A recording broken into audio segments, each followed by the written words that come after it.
নমস্কার বন্ধুরা, চলে এলাম আজকে আবার টেস্টি টিপস ফুড চ্যানেলে। তো আপনাদের সামনে আবার একটা রেসিপি নিয়ে। তো আজকে আমি ভেন্ডি রান্না করব। ভেন্ডি তো নানা রকম ভাবে খাওয়া যায়, কোনোটা চিংড়ি মাছ দিয়ে, কোনোটা এমনি সর্ষে পোস্ত বাটা দিয়ে, যে যেভাবেই খেতে পারে।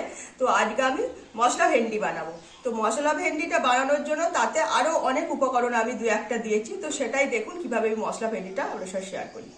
তো মশলা ভেন্ডি বানানোর জন্য আমি কি কি নিয়েছি দেখিয়ে দিই।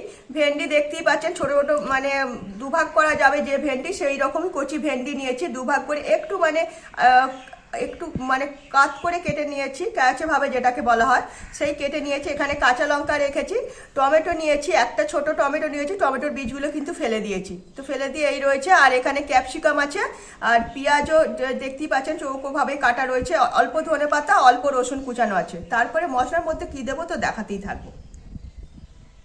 তেল দিয়ে দিয়েছি সবার প্রথমে। তো এবার এক এক করে সবকিছু এখানে যা আছে সবই ছেড়ে দেবো। সবার ফার্স্ট এই যে কুচানো রসুনটা দিয়ে দেবো। 3-4 কোয়া রসুন আছে, ছোট রসুন, তো সেটাই কুচিয়ে নিয়েছি, সেটা দিলাম। আর সঙ্গে দেবো এইগুলো পেঁয়াজটাও কুচিয়ে নিয়েছি, তো সেটাও দিয়ে দিয়েছি। একটু হালকা করে নেড়ে দেবো, হালকা করে নেড়ে দিয়েছি। এবার এর মধ্যে আমি আগে ফার্স্ট ভেন্ডিগুলোকে দিয়ে দেবো। ভেন্ডি ভাজতে একটু টাইম লাগবে, কারণ ভেন্ডিটা যে লোদ আছে না, তাই জন্য ভেন্ডিটা একটু ভালো মতো ভেজে নেব। আর ভেন্ডি কাটার আগে ধুয়ে রাখবেন, তো তারপর আর কেটে ফেলার পর আর ভেন্ডি ধোবেন না, তাহলে পরে লোদটা আরও বেশি হবে। তো আমি ভেন্ডি মানে কাটার আগে ভেন্ডিটা ধুয়ে দিয়েছি, তো তারপরে আর ধুয়ে দিই, তো সেই ভেবেই করবেন। একটু হালকা করে ভেজে দেবো। তো এর মধ্যে আমি পরিমাণ মতো নুন হলুদ দিয়ে দেবো, একটু বেশি করে নুন দিচ্ছি। তারপরে যেসব উপকরণগুলো দেবো তাতে একসাথেই নুনটা হয়ে যাবে। আমি ভেন্ডিটা একটু হালকা করে ভেজে নেব।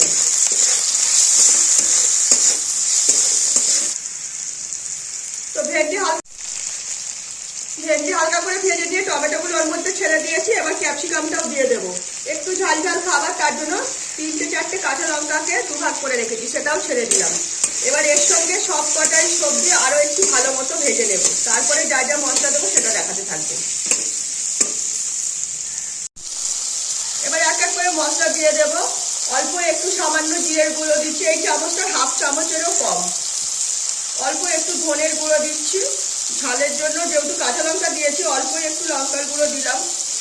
আর এর মধ্যে দেব চানা মশলা, তো অল্প করে চানা মশলা দিয়ে দিলাম। তো চানা মশলার টেস্টটা, তো ভেন্ডির টেস্টটা পুরো আলাদা করে দেবে। আর দেবো সামান্য একটু আদা বাটা।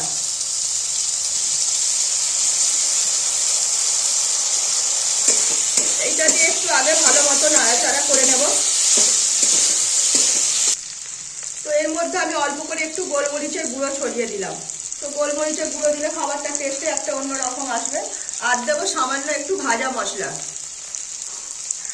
পরিমাণের মতো একটু অল্প, মানে পরিমাণের থেকে অল্প করে ভাজা মশলা দিলাম। তো সব কিছু দেওয়া হয়ে গেছে। এবার এর মধ্যেই আমি দেব একটু চাট মশলা। এখানে আমার অল্পই দেখতে পাচ্ছেন, একদম সামান্য চাট মশলা আছে, মানে হাফ চামচেরও কম। তো সেটাই ছড়িয়ে দিচ্ছি,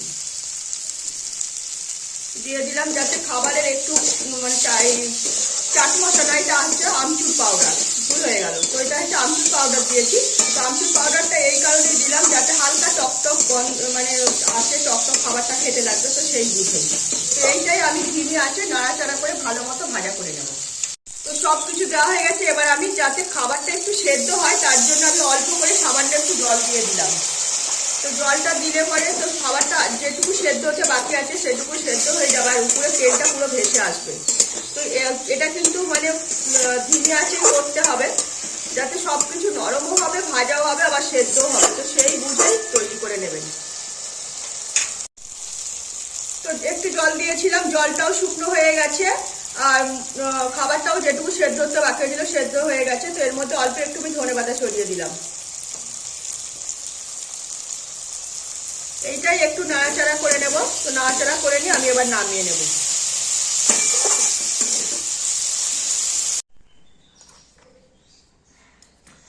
তো দেখছেন কত সিম্পল পদ্ধতিতে মশলা ভেন্ডি আপনাদের সামনে বানিয়ে দেখালাম। এই দিয়ে ভাত রুটি যাই খাই না কেন খেতে কিন্তু কোনো কথা হবে না। সম্পূর্ণ একদম মানে মুখরোচক খাবার। ভেন্ডি তো আমরা অনেকভাবেই খাই, তাই আজকে আমার ভেন্ডিতে এই রেসিপিটাই রাখলাম।